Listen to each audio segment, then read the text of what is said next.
What's up, everybody? It's Principal Kafele. It's the last installment, part four. So, you want to be a best selling author? This one, we're going to cover the marketing process. So, a lot I want to talk to you about, but I think we can do it in less than an hour. But again, this is the marketing process. So, we've covered the planning process, the writing process, the publishing process, and now here we are, part four, the marketing process. So let's jump into it. But let me give you some backdrop. You know, just by chance, I'm not going to get into the whole thing. If you've ever heard me speak before, then you would know this story. So I'm just going to give you this little piece of it. I studied marketing in undergraduate school. I didn't know I was going to become an educator. I discovered that later, but my major was marketing. I graduated summa cum laude with a marketing degree from Kane University here in New Jersey. And what a blessing in disguise that turned out to be. Because I went on and became an educator, became a teacher and a principal. I'm a speaker, I'm a consultant. But I thought initially, I said, wow, I wasted my time, wasted money. I got this degree and I'm not even using it. And then slowly but surely, I determined that no, I didn't waste my time nor money at all. My mother's money, not mine. What happened was with a marketing degree, I discovered quickly that I'm in the selling business. I'm in the selling business as a teacher. I'm in the selling business as a principal. I'm in the selling business as a speaker and consultant. What are you saying, Principal Kafele? I'm saying that as a teacher, I've got certain information, but I want to transfer that information to young people. But if I don't have the skill set to take what I know and give it to someone else, then it's all for naught. You could have the best math teacher in the world, the best science teacher, language arts, social studies, whatever it is, and meaning best, meaning they know the content. But if they don't know how to convey it, transfer it to someone else, then so what? Because it's yes, we want the teacher to be knowledgeable, but ultimately they're in there for children to learn at high levels. So by me studying marketing, I learned something about conveying. I learned something about transfer. I learned something about selling. So here I was in education, not realizing I was in the selling business. Some people may not want to look at it that way, but essentially that's what it is. We have something that we're trying to move on to somebody else. So here I am. I studied marketing, and having that marketing degree did my career wonders, right? So here we're talking about so you want to be a best-selling author, not so you want to write a book, but so you want to be a bestseller because anybody can write a book. But are you able to take your book and once again sell it in a way that the masses will want your material, will want to read your thoughts, read your research, read your scholarship? That's marketing. So in the third video when we were talking about publishing, I was talking about the publisher and the role, asking you the question, when you begin to negotiate with a publisher, will that publisher be one that markets your book? So let's look at that to start this one. Will your publisher market you at all? Will they market your book at all? And I wanted to show you one of the catalogs, but I couldn't put my hands on it. So I have one now. There's still others, but this is one of the catalogs of my publisher, ASCD. And doesn't get any better than that. Best resources for school leaders from Baruti Kafele. And it has up to the time that this was published, because there's others they're scattered around the house, but this is one I could put my hand on. And you'll see four of my books. And I I write primarily for school leaders, principals and assistant principals. So here's some of the books that I've written for them. There are others, but again, this is not a current catalog, right? But see, that's marketing. And then this is mailed to all the membership, and the membership is about 180,000 strong. So that's a lot of people, and that's not the only marketing that they do, but that's just an example that I want to give you.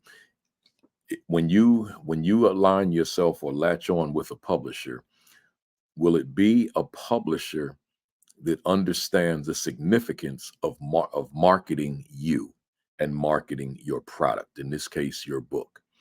Because if you're with somebody, if you sign with a publisher and now it's just, it's just a signing, it's just a, you're a member of that particular team, but there's no publicity for you, there's no advertising for you, there's no marketing for you, you're just there, then what's the sense?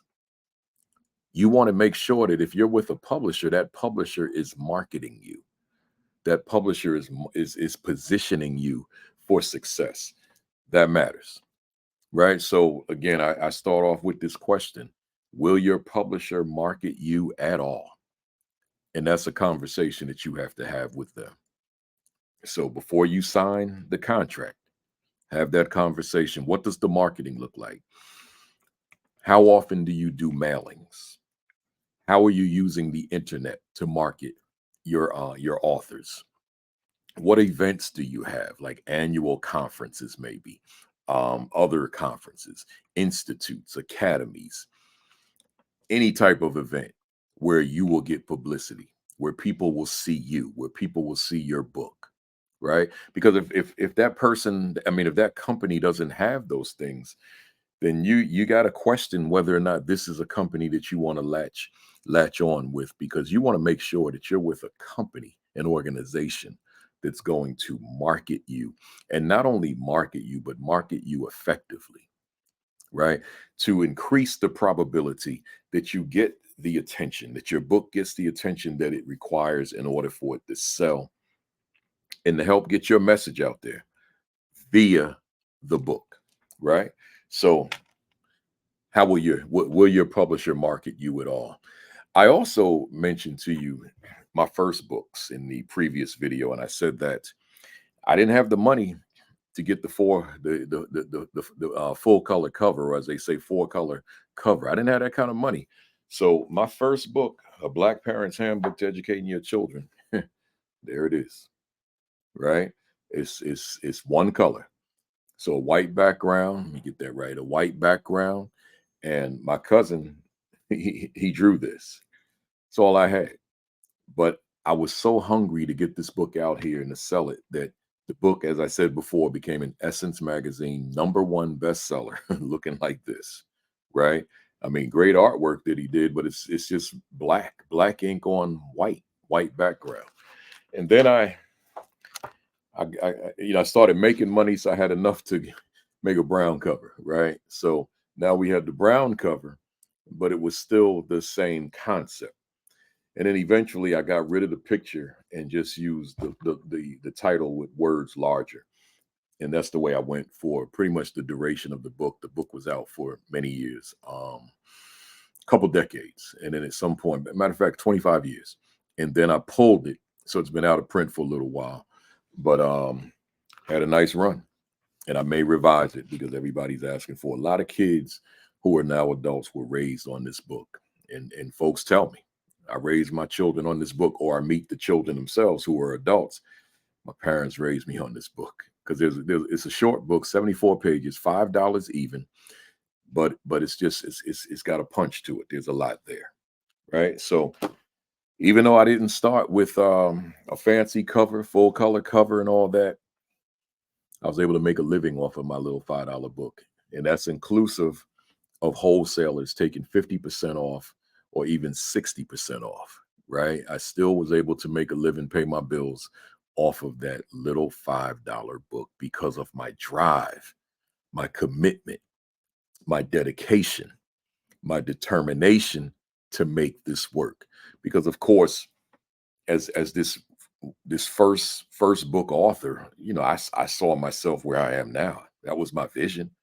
I saw myself having going to write multiple books, being published, launching the speaking career, and everything I'm doing now. I saw it. And I'll say to you, you have to see it. You have to see your success before you take the first step. So with the marketing, you got to see the marketing working for you.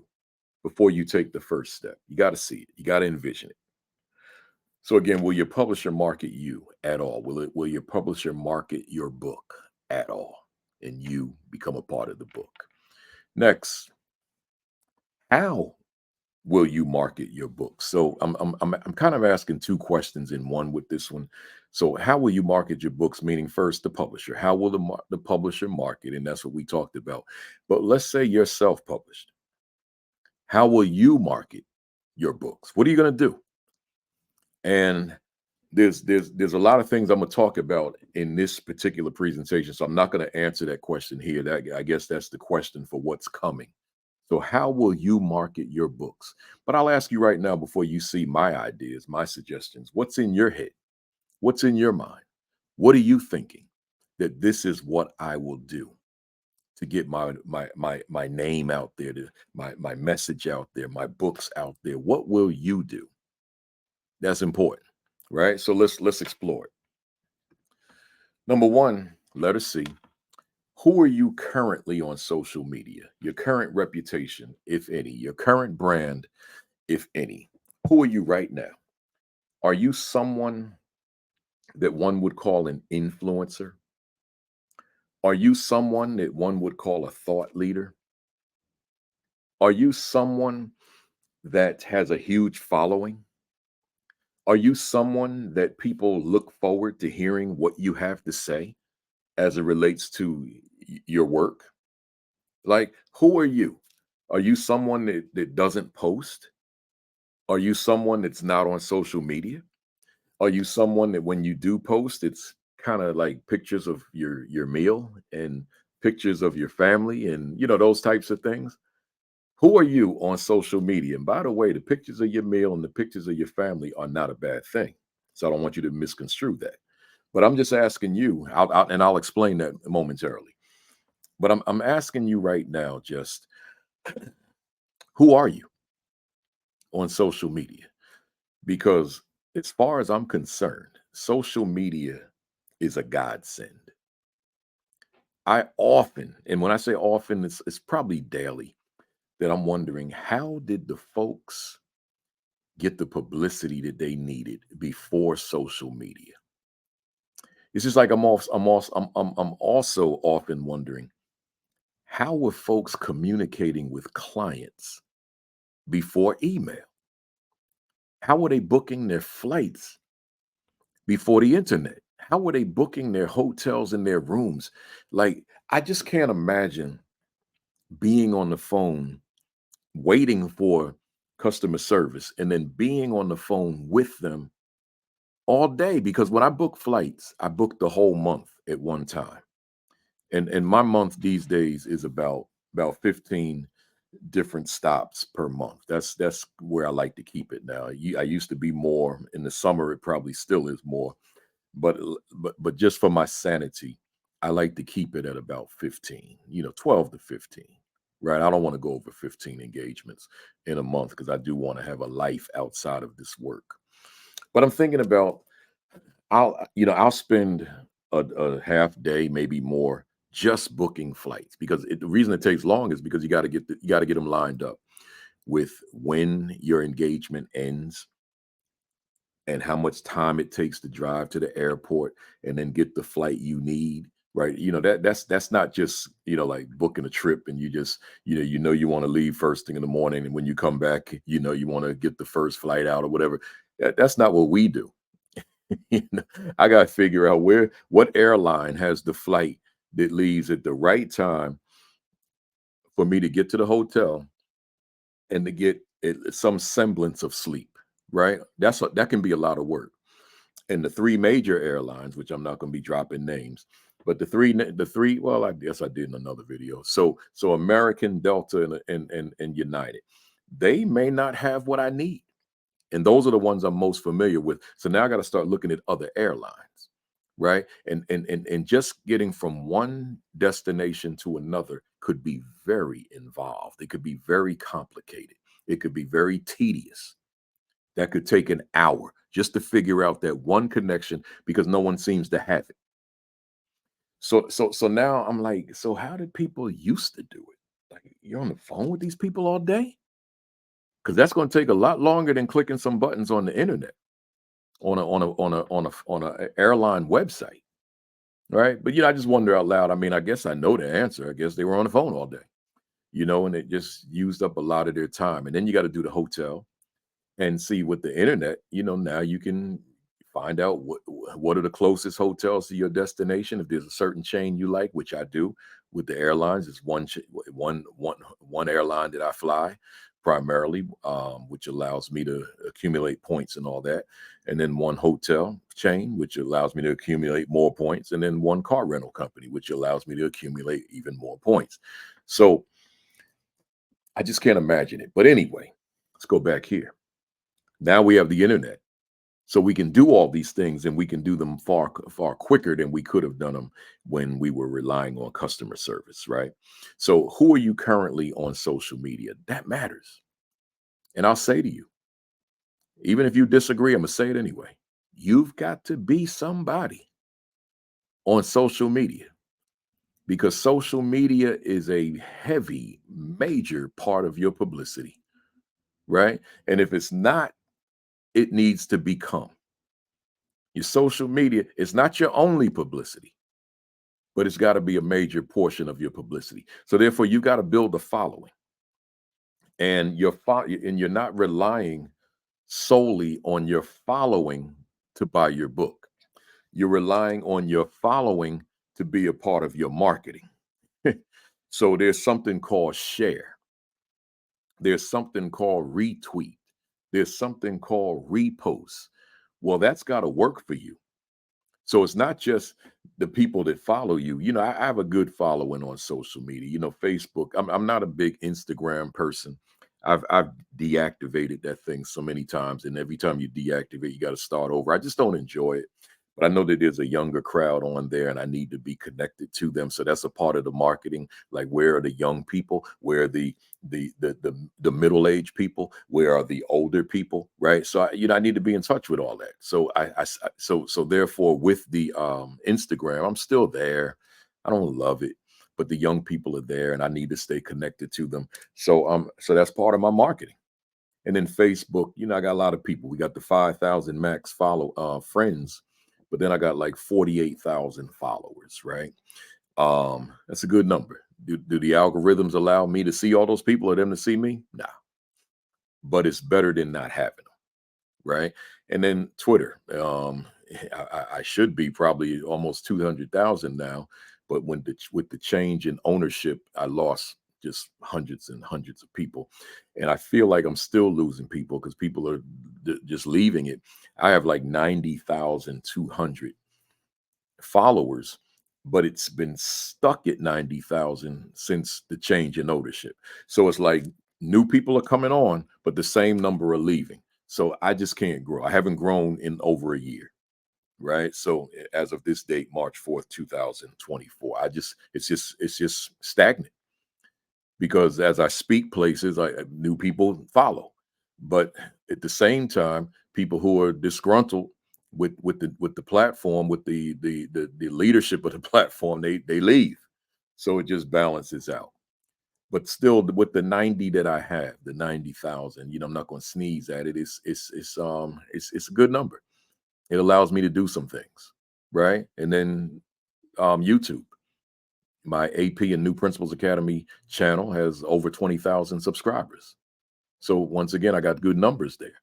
So I have a presence on social media, and I'm able to do something with that. So when we live stream, which I'm gonna get into a little bit later in the video, and people share. So like for example, if when I live stream and I get, let's say, 150 shares, right? Well, that means I'm being shared to people that I may not know. So on social media, I know I don't know them in person, but social media now it's giving me exposure to people that may not otherwise know that I was born. See, so I'm saying to you, let's go to the question again. Who are you currently on social media? Well, you need to be somebody, and you need to be somebody to more than just your close friends and family. If it turns out that you're just writing to them all the time, you're just posting for them all the time, so it's that same core cluster of people, all the time, but you're not getting the shares, you're not getting the retweets, you're not getting the repost, etc. You're not getting the tags, then your social media game is stagnant because you're just talking to the familiar group all the time. That's not a bad thing, don't get me wrong. But when we're talking about exposure for your book where you want to connect with the masses, you need more than just those 20 people that like your post all the time. Those 30 people, those 40, those 50, whatever it is, you need more than that. So therefore, you've got to grow in your social media. So let's talk about that. Letter D, positioning yourself on social media as a thought leader. Now, as an author, outside of being a novelist, I'm assuming that you've got certain information that you want to put out there. As an educator, that I can imagine, right? Because there's just a fullness to education, and there's so much that you could talk about. But education is not the only genre, right? So it could be you're a carpenter, so you want to put out some information that's carpentry related. You're a plumber, you want to put out some information that's plumber related. You're a politician, you're a computer scientist, you're an engineer, you're a medical practitioner, your medical health practitioner, whatever, right? There's so many different things. You're a social media influencer, right? It's whatever. There's so much there. So now you've got to position yourself that your post add value to other people. Let me say that again. You got to position yourself such that your post add value to other people so that ultimately people want to know what you're thinking because your posts are a reflection of what you're thinking. So I happen to know because I've been told that there are people that seek me out, not just wait for me to post, but seek me out, go to the page to see what I've written. Because and it could be what I've written or what I've recorded, because it could be videos, because I do a lot of videos, as you see. So there are people that'll seek me out to see what's Kafele saying today, what's on his mind today. So I'm positioning myself on social media as a thought leader, somebody who has an opinion about something. So you've got to position yourself that way. So that as you post your opinions and people perceive them as being profound or heavy duty or deep or just helpful or add value, now they may want to share that thought with someone else, right? So now they share or they tag. And then as you start to grow that way, and now these folks that they shared your video or your post with, or they tagged, and now these people decide, I think I'm going to follow him or I'm going to follow her. Right, I'm going to share him as well or share her as well. See, now you're building something, right? And it's all because of the way you're positioning yourself. So you want to position yourself to win. I frequently use the analogy of sports, where in the world of sports, where you have someone playing defense, such as football and basketball, you've got to position yourself defensively if you're going to prevent your opponent from scoring on you offensively. You got to position yourself. And if you are out of position, now you leave them with an opening to score on you and ultimately win the game. But if you position yourself in a way that prevents them from scoring, and ultimately maybe you can obtain the ball, now there's a higher probability, if this is consistent, that you all will win the game, or if it's an individual sport, that you will win the game. But the key word is positioning. You've got to be in position, because if you're not in position, then you are out of position.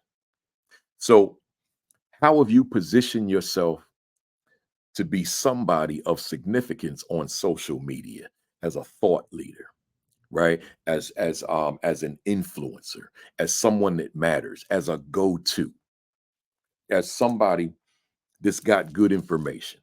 See, all that matters. So make sure that you are positioning yourself. Now let's look at the other side of this, and that's where it says thought leader. Like when I say that, are you saying things, putting out information that people will gravitate to. Like, ooh, this is good stuff. I can use this. This will make me more effective at what I do. This will build upon my skill set. This will make me that much more knowledgeable. See, that's who you want to be. That's who I try to be. That's who I attempt to be. That's who I hope I am. It doesn't mean now. Here's the thing. Remember when I said, but posting the meal and the family and the friends is not a bad thing. If you're all work, like your posts are all the industry, right? All the work, and every time you post, it's just the work. I guess here's the contradiction. Some of them same people might get bored with you. I might even say they will get bored with you. Maybe I should leave it at night. It might, but I really think they're gonna get bored with you because I've seen it. See, you want to position yourself in a way because we're talking about how you're gonna market yourself and market your book. And a lot of those posts are going to entail your book, but it's not going to be the same post, the cover every day. Every day you post the cover. That first day, everybody's going to love it. You'll get so many likes and so many sales right on Amazon. But that second and third and fourth, and you still posting the same thing, the cover, mm-mm. You'll be hard pressed to get a like. See, you got to bring you into your posts. And when the folks get to see you, like they see how you travel, they see what you like. They see that you like to go to the sporting event. They see that you like this team. They see you like to go to the entertainment venue. And there's certain artists you like. They see that you like reading other books beside the ones you write, right?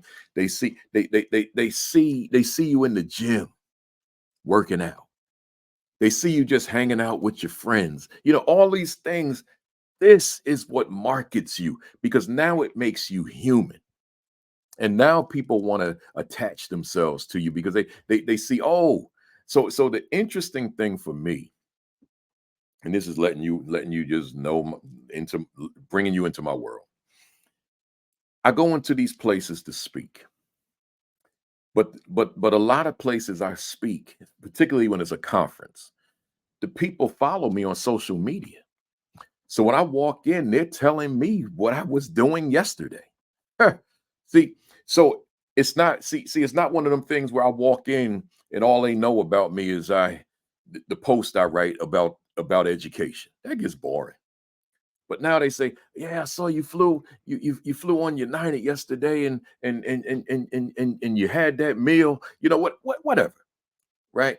Or I see that you took off last week, or I see that you were on vacation and you went to Jamaica, you and your wife, and they'll give me that kind of specificity. See, these are folks who I feel like I know Principal Kafele, and they're going to be more inclined to support me. Now, am I manipulating? No. Mm-mm. I'm just being real. That's all it is. It's just being real, right? I'm not even going to call it a strategy. I'm just going to say I'm being real. I'm being authentic. I'm letting the people know who I am, right? So that they don't just know Principal Kafele, but I'm introducing them to Baruti Kafele. See, Principal Kafele is the work. Like I'm in full Principal Kafele mode right now. You can take that to the bank. But when I turn this off, and this is the last video, I'm morphing out of this. I won't be talking like this, using my hands like this. My voice inflection will be very different. I'll be home with the fam, man. I'll be calm, man. Just chilling.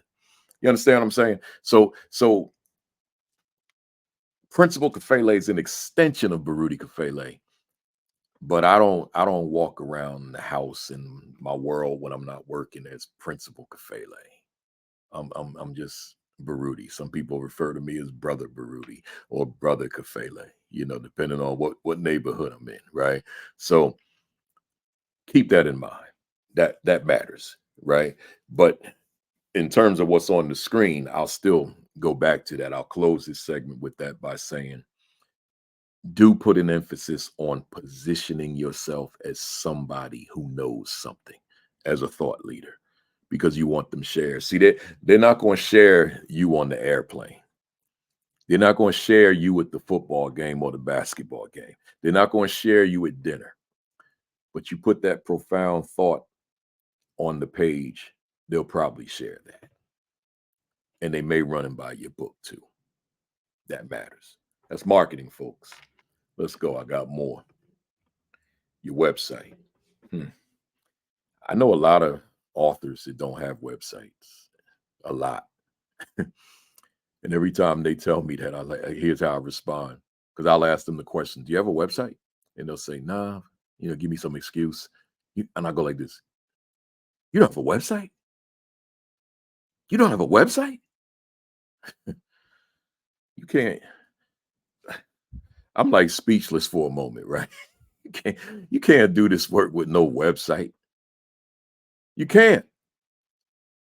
Your website is your place, your source for everything you professionally, right? Once again, your website is your source of everything you professionally.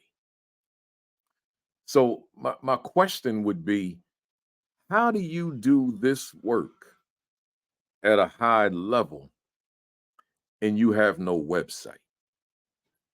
Your website is where you want people to go to learn about you, to find out about what you offer. Because they're not going to get all of that from a social media post. They're going to get that from the website, because your website's going to have a listing of just a variety of different things.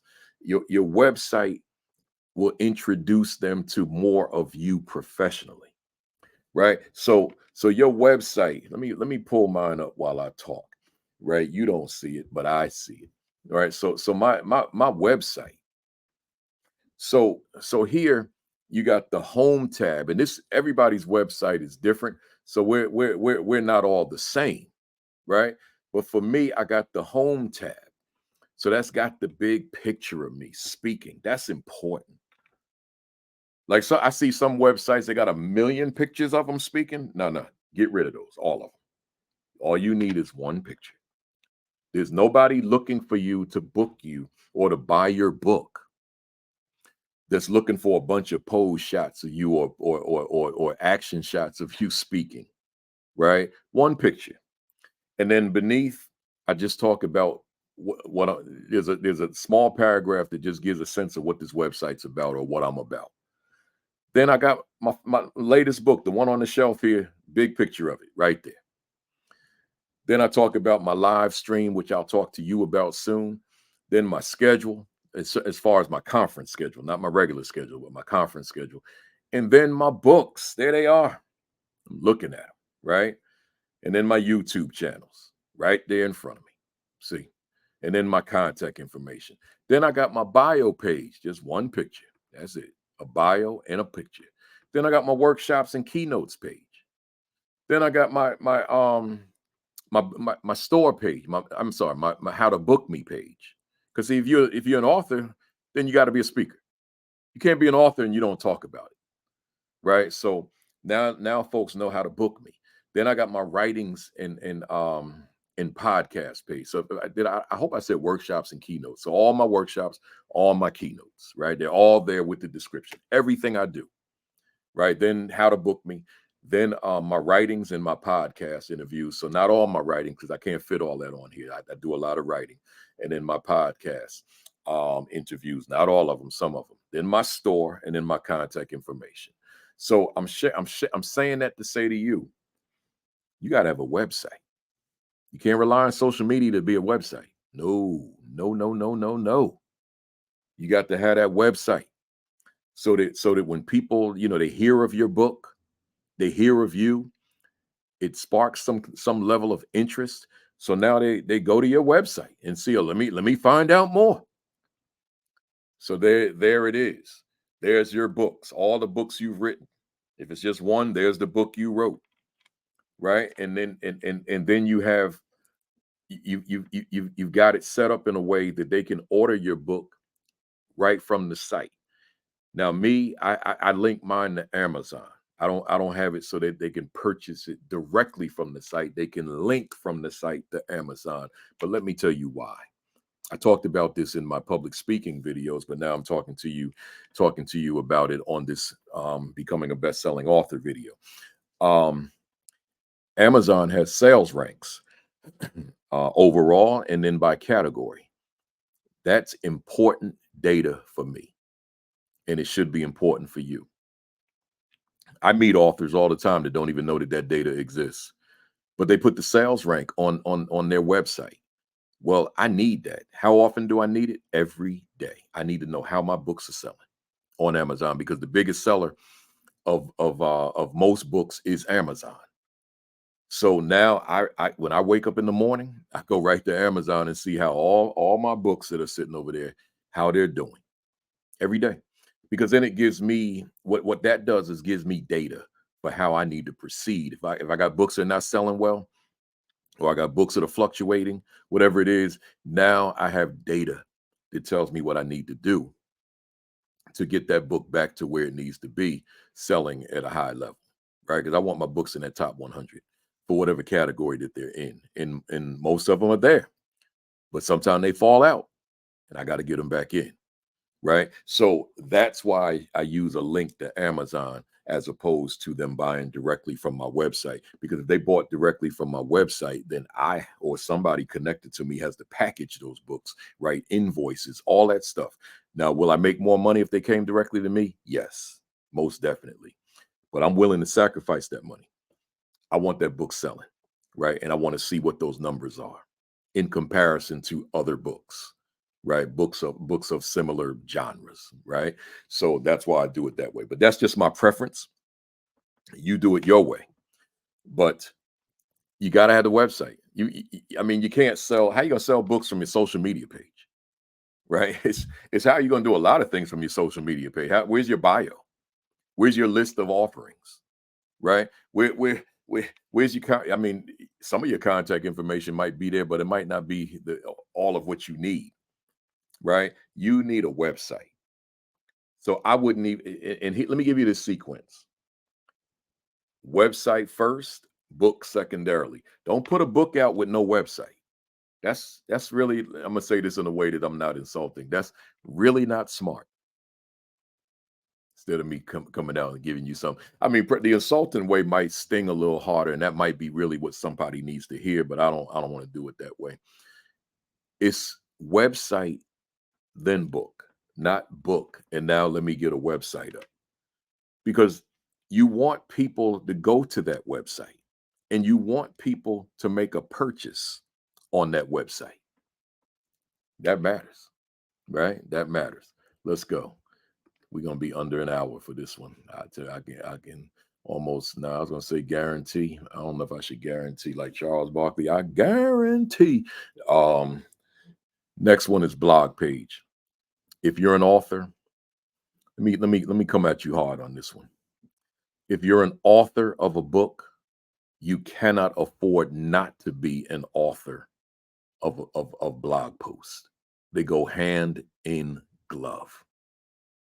If you're an author of a book, if you're a speaker, you must have a blog page.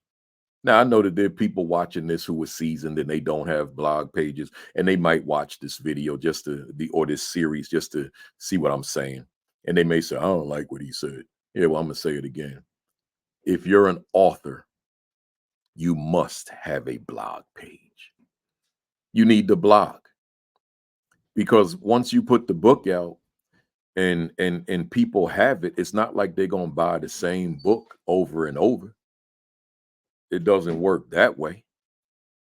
They're gonna buy the book, and now you're not gonna have. They're not gonna have. There's no need to purchase another book of the same title from you because you have put your book out, right? So, but what could you give them to keep them thinking about you in addition to a social media page? And here's the answer: your blog posts. See, as you build a follow, because see, building a following on your blog page is just like building a following on your social media. So as you're putting good stuff out and you post your blog page, your blog posts on your social media, then people are going to share that. They're going to retweet that. They're going to repost that. They're going to tag that because you're putting out quality content. So you got to make sure that you are blogging on a regular basis. I blog all the time. If I don't blog, I write commentaries, but I do it frequently because it matters. It's what sustains me. I mean, I'm a 38-year speaker. People don't last that long in this business. People come and go, just like recording artists, television stars, movie stars, they come and go. They hot for a minute, then they disappear. The author world, the speaking world, it's the same thing. You got to do things to keep you relevant. I used to do this. I started this thing, man. I had a full head of hair in my head. I can't grow no hair no more. Just a little stuff on the side right here. Right? That's it. Right? I didn't have no gray. Right? So this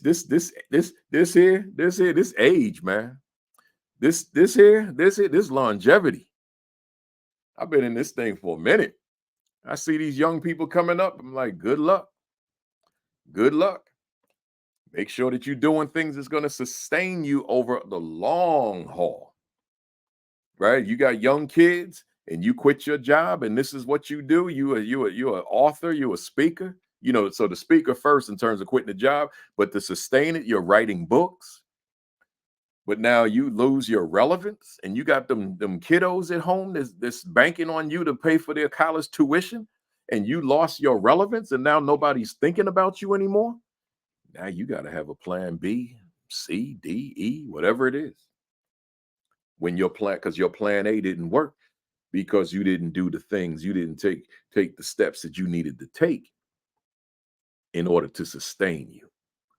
So I'm saying here, that blog post, man, that blog page, get that blog page so that you can write blogs, those blog posts, but right in the same neighborhood, articles. You got all these professional journals, these professional organs. Well, you got to link up with those. You got to seek them out. In the education space, I could tell you all of them, but there's more than just educators that's going to watch this video, so I'm not going to list all of that, right? But you got to you whatever your industry, there are organizations that have journals and magazines and newsletters. Well, you want to write for them. I write for all the education organizations, all of them, right? Because I want to make sure that I stay relevant. I want to make sure I want to keep my name out there. I want people thinking Principal Kafele. So I gotta write. I gotta write. I gotta write. Sometimes I don't want to write, but I write anyway. I just finished a 1,400 word essay for an organization a couple days ago. They just sent me the edits. I'm going to look at them as soon as I get off of this video, right? And get that done. But that matters, right? You got to write. All of this is marketing. See, sometimes people think of marketing and they're thinking about advertising. No, that's just a piece of it. Everything I've said to you since I've been on this part 4 video is marketing. So your website is marketing. Positioning yourself on social media is marketing, right? How you go about marketing your book is marketing. Your blog posts is marketing. Your articles is marketing. But it's a lot of work, as you hear. It's work, but you got to do it. Here's another one: live streaming. It's marketing. I don't know if you know I live stream. But if you're watching it on this channel, which you are, because it's the only place this video is on my YouTube channel called AP and New Principles Academy. And I use that channel. The reason I created that channel is to live stream. I live stream to aspiring school leaders, assistant principals, new principals, veteran principals, central office administrators, superintendents, etc. I live stream to them every Saturday morning. As of this writing, I've been doing it for 201 consecutive Saturday mornings. As of this video, March 4th, 2024. Maybe somebody will see this a year or so later, and it'll be 300 something, right?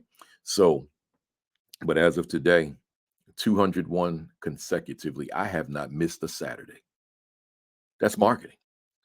I know that there are people who look forward to the broadcast, whether it be hearing me or hearing my guest, or my guest and myself in conjunction with one another, whatever it is. I know that there are people who look forward to that broadcast for various different reasons: inspiration, information, empowerment, right? Whatever it is. So I therefore make sure that I do this thing every week. I said in one of the previous videos, when I go on vacation, I still do the live stream. And some of those resorts, they want to charge me for the gigabytes, $100 a gigabyte. And for a strong connection, I need 10 gigabytes. So they'll charge me $1,000 like they did in Cancun, $1,000 for 100 gigabytes, and $300 for the room. I paid $1,300 to do my broadcast, which I don't get a penny for. But I was committed. And by being committed, and I had a strong guest that day, hey, that's marketing. That's marketing. See? So to wrap this portion up, letter H, I'm saying to you, let me look right at you too. If you're going to be a successful author, then one of the things you must do is either live stream or podcast. You don't have to do them both, but you got to do one. I prefer live stream because I don't like recordings. Like I'm doing this video right now. This is not my number one love. It's not my number one joy of talking to my computer when I don't have my thread popping with people commenting and all that kind of thing. See, but in this case, I wanted to make these videos. I really did. So I went on and put them out there. In fact, I started these videos last night. So all four in less than 24 hours, because I'm doing 3 today. This is the third I'm doing today, and I did one late last night. Late last night. It was past midnight. Right. So that was when I did part 1. So I'm doing all 4 in less than 24 hours. That's commitment, because we're talking over 4 hours of content, not to mention the 9 hours I did of the of So You Want to Be a Professional Speaker, right? Let's talk. I did those in February, right? So here we are, March 4th, 2024. So I'm saying all that to you to say you got to do one or the other. And once again, just like social media, it takes time to build a following. It's not like, okay, you got your podcast, got your mic set up, got your studio set up. It's not like now you're going to have all these people on there. You got to build that.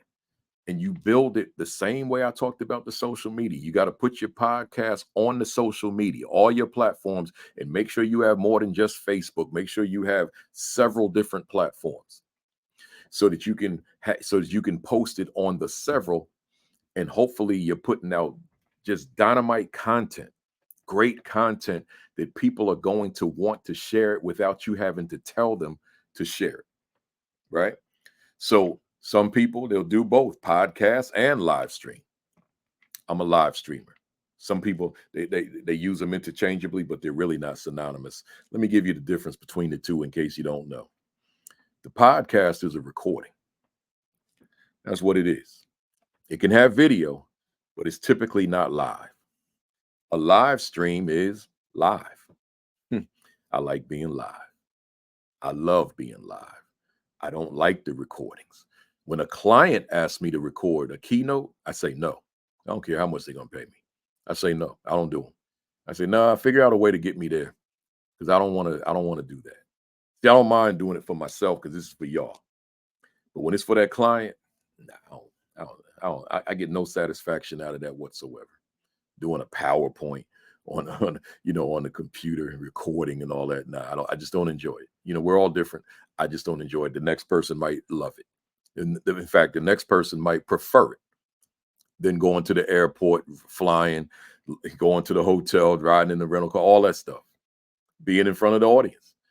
Still diseases out here, COVID, all that. Some people might, let me just stay home and look at my computer and do that keynote and get paid that way. Not me.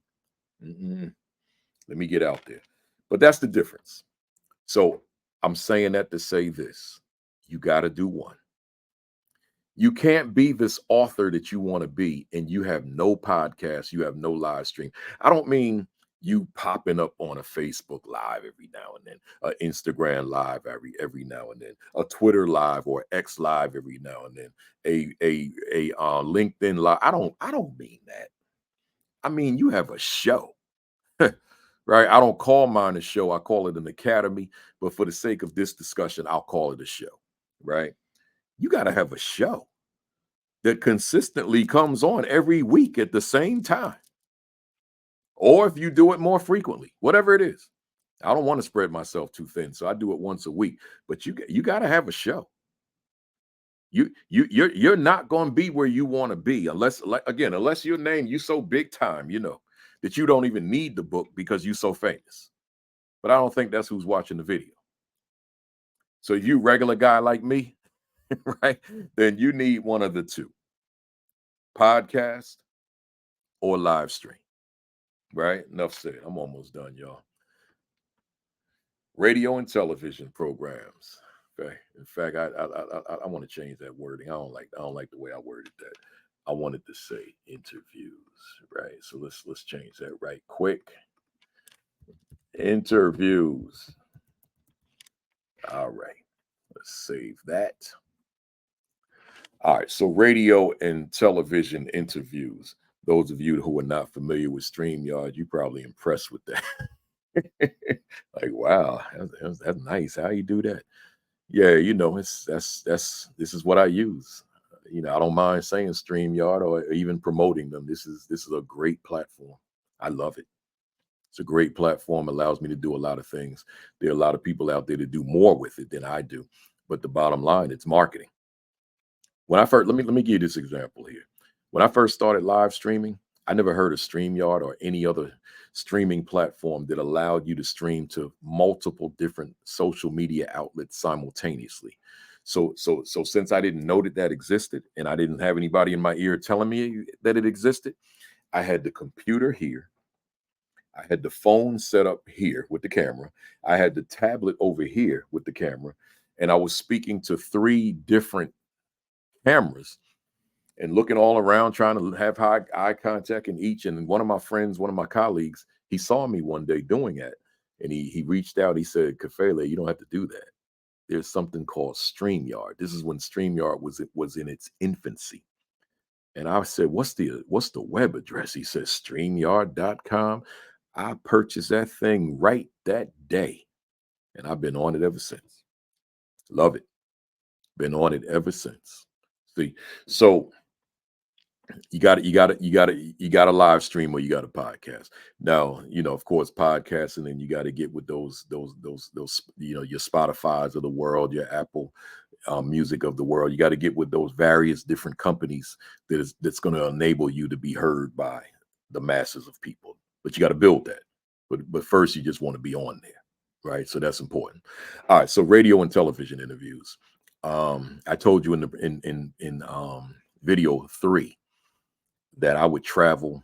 I write press releases. I learned how to write press releases. I studied that. I just studied. I found a company that does public relations. They sent me a press release. I paid for it. I paid for them to write me a press release. And from studying what they wrote for me and other press releases that I was able to get my hands on before the advent of the internet for the average consumer. We know the internet was here before we had it, but it wasn't for us. It was a government thing, military thing, that type of thing. So so when I got my hands on other press releases, and then the one that this company wrote for me, I said, okay, I got it. I can write these. So I wrote my own press releases, and then I would send them to various media outlets. And to my surprise, and I mean capital letters surprise, these folks were saying yes. I'm talking about major television shows, talk shows. Good Day Atlanta, Good Day Denver, Good Day Birmingham, all these radio stations. They're saying yes, but we need you in studio. Hey, no problem. By then, I'm a principal. I got a little money. I'm paying for them flights. I'm paying for them rooms. I'm paying for them cars, right? I'm there. And it was giving my books exposure. Yeah, my books, my little $5, give my little $5 book exposure. Yeah, that's what was happening. So this thing, it kept selling because I was getting the exposure I needed. So radio and television, despite what the internet people are saying, radio and television are not dead. They're not dead. They're just competing now. They got competition. They once upon a time ago had no competition. It's probably radio competing with television, but that's all they had. Now you got the internet, and obviously people who are not known can become internet stars, superstars with tens of millions of followers, right? Some of it's luck, but others being strategic. Some people, they become so big on the internet that now it transfers back over to television and radio. We've seen that. I don't want to drop names, but I'm sure you know some of these folks, right? So I was doing a lot of radio and a lot of television for a lot of years, and eventually I kind of, here came the internet, and I kind of figured out how to use it, and I've been relying on that among everything else I've talked about on this video. So I haven't sought out any television nor any radio in a very long time. It's there for me. I just haven't sought it out, but it's there. So if I find it, I might need it one day, then I'll start writing press releases again and send them out. But yourself, you may be an upstart, so you may need it. So don't think that you got to be well known to get on television or radio. They're always looking for something new, something fresh. They're not trying to bring the same people on all the time, and they're not always trying to bring on celebrities. They're looking for just regular, everyday people like you and I.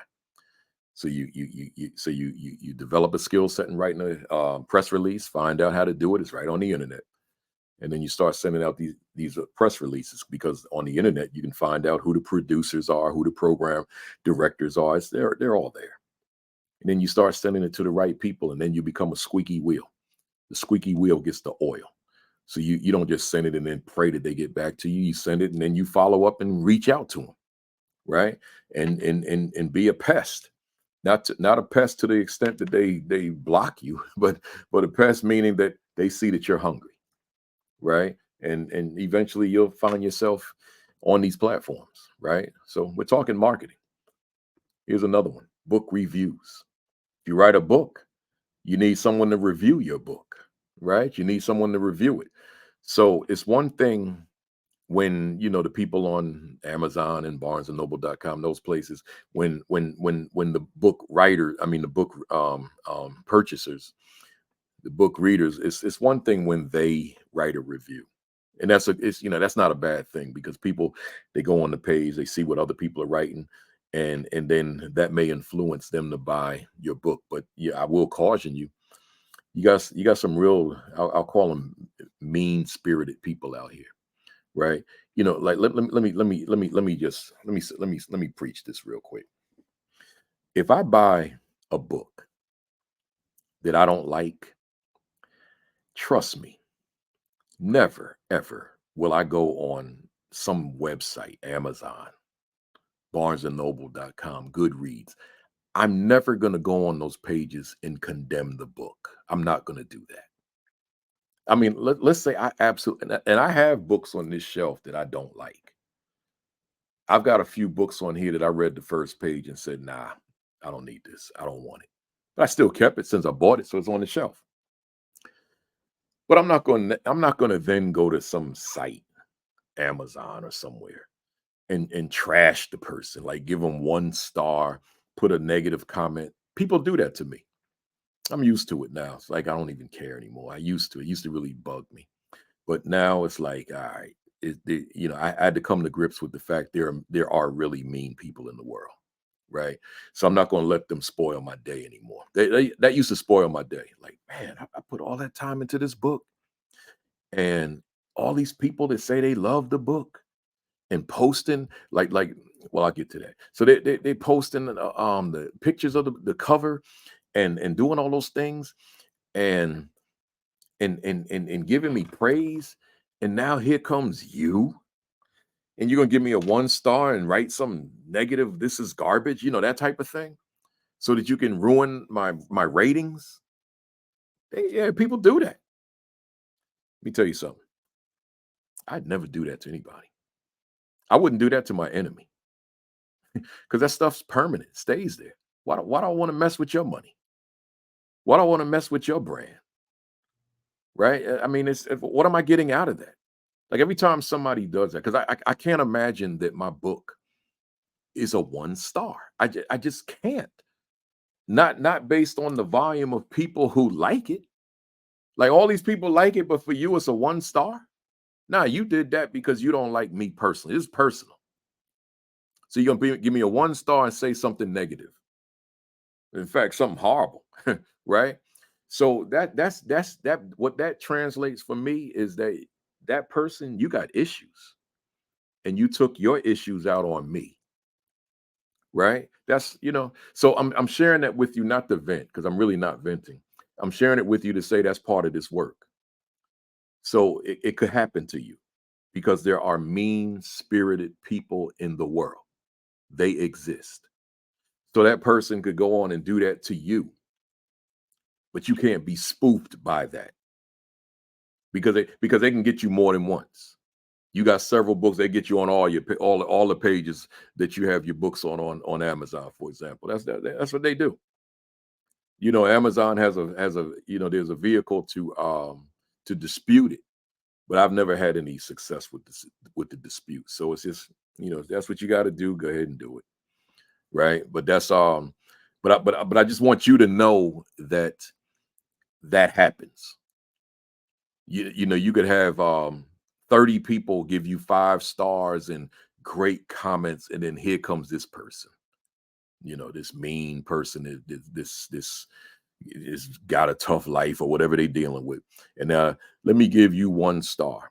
Like let me give you this example. This person ordered my book and the cover got bent in the bag. You know them Amazon bags, right? Packaging. So the cover got bent. So they gave me a 1 star and a bad review because of something that Amazon did. I didn't do it. I wrote the book. Why are you gonna mess with my rating? I have nothing to do with that. And I have to assume that they have enough common sense that they know that I didn't pack the book. Right? But that's what it is. So I said all of that to say they're going to be people who are going to write you some good stuff, and then obviously you can ask your friends and family to write a review. You're not out of bounds doing that. Ask them, can you write me something? And then that'll offset when the depressed guy comes and decides to take it out on you with the 1 star, right, and the bad rating comment. Ask your friends, hey, write me a review. So now you got 20, 30 friends write you a review, then you're going to be pretty solid. I used to do that. I don't, when I was a rookie, I don't do it anymore, but I don't discourage it because I know what's out there. I know that there's some mean people out there that want to see you fail. I know that. They want to see you fail. They don't want to see you successful, right? For whatever the reason. Anytime somebody comes on your page and give you 1 star, they want to see you fail. Because there ain't no way in the world that's all your book is worth 1 star. Nah, ain't no way. Right. But I was getting ready to say something that I don't have in my notes. I don't think. Maybe I do. No, I don't. So let me say this part. Um if, I don't know how this happened, but every time I put out a book, a large number of people will post a picture of themselves holding the book. That's marketing. That's publicity. See, so they'll post a picture of themselves, and that means that people on their page will see it because they posted it on their page and tag me. So they'll have the book and they'll hold it right next to them and take a picture, a selfie. That's marketing. So once I saw that that was a thing and people were doing that, I decided, well, now let me just remind them to continue to do that. So I would, every time I put a new book out, I would say, make sure you take a pic with the book. Man, I had like 50 people taking pictures, selfies, holding my book. That's publicity. That's marketing. Let me go back to the live stream. I forgot something, y'all. I forgot something. Let me go back up here.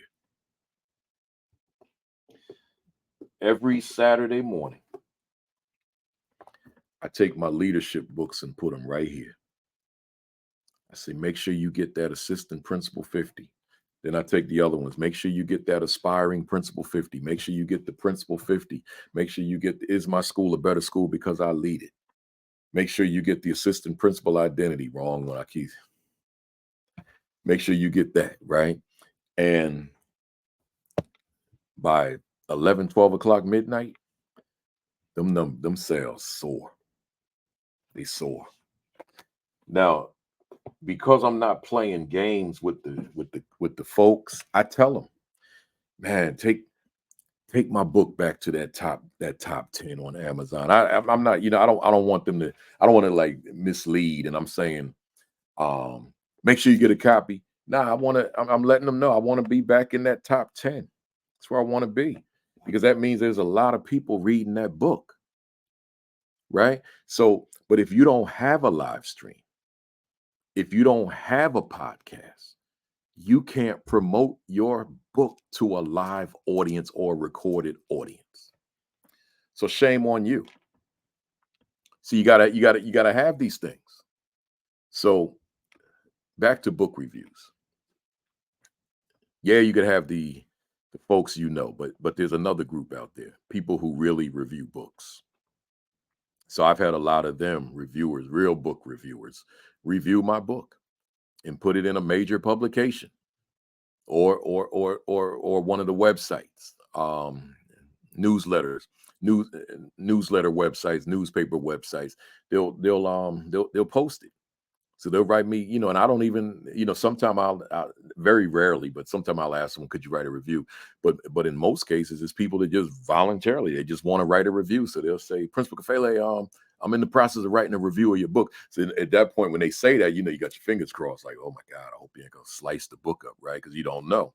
But every time it happens, they give me a rave review. It's really nice, saying nice things about the book, about me, my work, that type of thing. That's marketing. See, all of this is marketing. I've been on here an hour and 7 minutes. All of this is marketing. Talking an hour and 7 minutes to you about marketing. But these are things you have to do. And I don't think I've said anything to you that costs money. I haven't, right? We talked about money in terms of being self-published, that type of thing. Well, your website's gonna cost some money. But I know I got colleagues out here, they don't purchase no websites. They get those website softwares and they create their own website. So that's doable as well. You just got to have the technological savvy to do it. I don't have that. I ain't, because the website, there's a lot to it, because then you got to have the hosting, right? And I don't have no patience for that. Then you got to have the security, because there's some studies out there. People try to hack into websites like every second of the day, right? So I got major security on my site. Then you got the hosting company. It's a lot of things. I don't have the time, energy, nor patience to do that. So I pay for it. It's all good. Right. So you're making money off your book, you're making money off your speaking, you have the money, it's an expense, it's a write-off, right? Tax write-off. So there you go. I'm almost done, y'all. Let's go to public speaking. I've been mentioning this all along, so I don't need to say much about it. I'll just say one more time. If you're gonna write a book, you gotta speak. You got to speak, somebody. You can't just have a book and you're not speaking. I'm not saying you got to be a great orator, but you got to be able to go places and talk about your book. You got to be able to go places and talk about your content. That matters. If you're not a speaker, and let me change that, because that you may misconstrue that. If you're not out here speaking, then you're probably missing out on a whole lot of sales. You got to be a speaker, right? I'm not saying you got to be a great speaker. You don't have to be the next best thing. Just know how to talk about your book. Know how to talk about your content. Know how to talk about your work. Next, events. You got to go to as many events as you can find, right? Your local town, your state, the tri-state area. There are events going on. There are things happening. People are doing things in the community, and you need to be there, right? Certainly, book festivals and book fairs. You need to be there, right? Wherever you can display or showcase your books, your book. You need to be there. You got to make the time and understand you may not have the weekends that you were accustomed to where that's your downtime. Now the festivals are on the weekend. That might be your time that you're going to be working, vending at your table. So you got to buy yourself a table. Some people use those big signs with the image of you and your book on the sign. You can use that as portable, right? So you got that nice setup and it'll draw people to your table, right? And you sell your wares. In this case, your books. But you got to vend. You got to go to those events. And I promise you, any of these cities, there are various different places, or organizations, I should say, that are that are hosting events that they solicit vendors. They want vendors to come and sell their wares, right? So you got to be a part of that. That's marketing. Having an agent. It's an interesting one. Having an agent. Um, a lot of what I've been saying to you, when you hire an agent, they'll do all this for you, right? They'll do it all for you. I've never had an agent. And then if you're a speaker, they'll do that. They'll do all the legwork to get you booked to speak somewhere. So an agent does everything for you. Just on definition of agent, they're representing you, right? I've never used one. I don't see myself ever using one. I don't discourage it. I'm setting my own ways. But I wouldn't put it on the screen if I thought it was something bad. It's not a bad thing. It's a good thing. And that's why I'm sharing it with you. So maybe you just don't have the time to do everything I just listed. Hire yourself an agent, but make sure it's a good agent and realize that you will be paying some money for your agent. They don't come cheap. So you will be paying. I don't know if they set it up where it comes out of your commissions, or it's a fee, if it's upfront, if it's after the work, whatever it is, a percentage of your books, whatever it is. But there are agents out here that will get you and your book into certain places that you may not be able to, or that you just simply don't know exist. So an agent is an option, right? I'm almost done. This is the last one, and then it's got 4 parts to it. How will you get it into the hands of your intended audience? I don't like the way that sounds. I thought I did when I wrote it. So let me in real time change that writing. How will you get your book? Sounded good when I wrote it. So let's go. Put it back up there. How will you get your book into the hands of your intended audience, right? I'm talking about that actual sale. Well, all the things that we've been talking about here. But I want to just give you these 3 things to think about. Nothing new here. I've been talking about them all along. Number 1, I should say these 4 things. Mail order from your website, right? So you decide that you want to spend a little money on your site, and people can actually order the book from your site. And then you have people that you hired, or you do it where you package the book, write the invoice and the order receipt, and send it on to the buyer, right? So that's one of the ways you're going to get it out there. Another is mail order from Amazon. So that's what I talked about, me with the links on your website. So if you go to my website, principalkafele.com. Once again, principalkafele.com. And let me show you how to spell Principal Kafele. There it is, right? Kafele. Principal with a P-A-L. Some people try P-L-E and they say, I can't find your website's down. Nah, you misspelled principal, right? So you go to principalkafele.com and you'll see all my books with 2 links, a link to Amazon and a link to the publisher, ASCD. So their choice, right? Wherever they want to go. And that's the only 2 links I have on there, but a separate link for each book. So that's another way we're getting it out there. So I know I get a lot of orders. People come to the website, they click the link, it goes to Amazon, they got Prime, and then they'll send the book. And then number three, wholesalers, right? So if you're self-published, you may want to go to the internet and find where are the wholesalers so that you can get your book with them, so that you can get your book into their catalog, right? So the wholesalers catalog, so because they send those to the retailers. So then the retailers see your book in that catalog, is you typically will have a picture of the cover and all that. And then then there's a probability that the retailers will have your book as well. So you want to find those wholesalers, not just marketing to retailers. In fact, I would encourage you to market to wholesalers more so than retailers, because the retailers typically don't want to talk to you. They want to talk to the wholesaler, right? So you market to wholesalers. And then finally, the retailer. So those smaller shops, not those big chains, they're not going to talk to you. But everybody that sells books is not a big chain. You got small mom and pop retailers who I'm sure will be glad to sell your book, right? So you find them.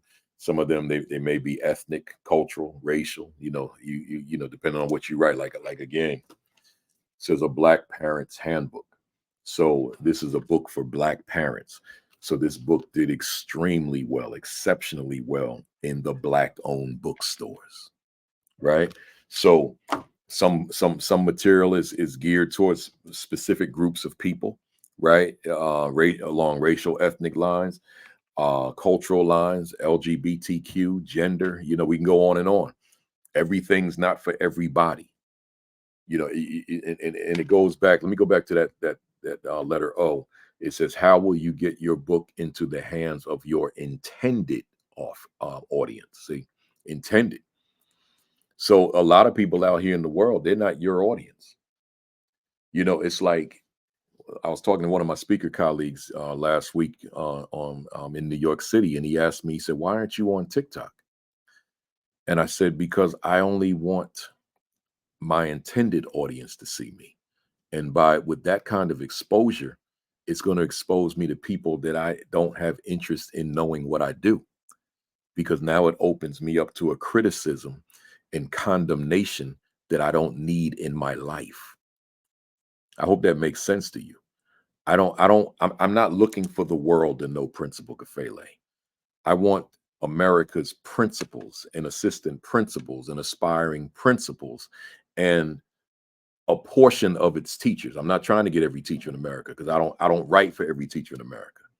I write for the teacher that's in urban America, and to a lesser extent, rural America, right? So I don't want that broad exposure. That's another reason that I don't seek out television anymore. I'm not looking for, I'm older now. When I was younger, I probably wanted to be famous like anybody else. But now that I'm 63, I don't need that in my life anymore. Just give me those principals who are looking to elevate their game based on the content that I have. Give me those assistant principals. Give me those aspiring school leaders. Give me them. Give me those teachers who have an interest in the things I write. That's all I want. Right. So that's why this channel, despite the fact that as of today it has 20,000 subscribers, if this was something where I was trying to reach everybody, it'd probably have hundreds of thousands of subscribers. But I'm not trying to do that. See, but that's personal. That's me. You got to figure out what works best for you. Right. So with that said, that takes me to the end of this 4 video journey. I am done. So if you're seeing this one as your first one, don't forget there's 3 others. Check them all out. 1, 2, and 3. Total, it's about a little over 4 hours. And then you go to, on the same channel, AP and New Principals Academy, and you check out the So You Want to Be a Professional Speaker videos. That's 5, but that's 9 hours. I had more to say with that one. That's 9 hours of content. But if being a successful and effective professional speaker is if it matters to you, if that's in your wheelhouse, then watch the videos. And if you're an educator, an educational leader, then explore the channel. because this is for you. If you're a school leader, whether it be central office or in the building, the channel is for you. So explore the channel. Join me on the live stream every Saturday morning at 10:55 Eastern time. We go from between 10:55 to 12:30, all the way up sometimes to 1 o'clock. In fact, maybe recently all the time to 1 o'clock. So we do 2 hours, right? A lot of great guests, but that's if you're an educator. If you're not an educator, you might not, if you're not a school leader, you may not have a great interest in that channel. If you're not an aspiring school leader, you may not have a great interest in the channel. But if you're a school leader or an aspiring school leader, then I think you'll have a great interest in this channel because it's a great channel, if I may say so myself. So, with that said, I thank you for listening. I thank you for watching. I thank you for watching all four. And I look forward to seeing you out here with your book doing big things. And I also look forward to seeing you in the speaker space doing big things, because everything on these two series has benefited you immensely. Thank you.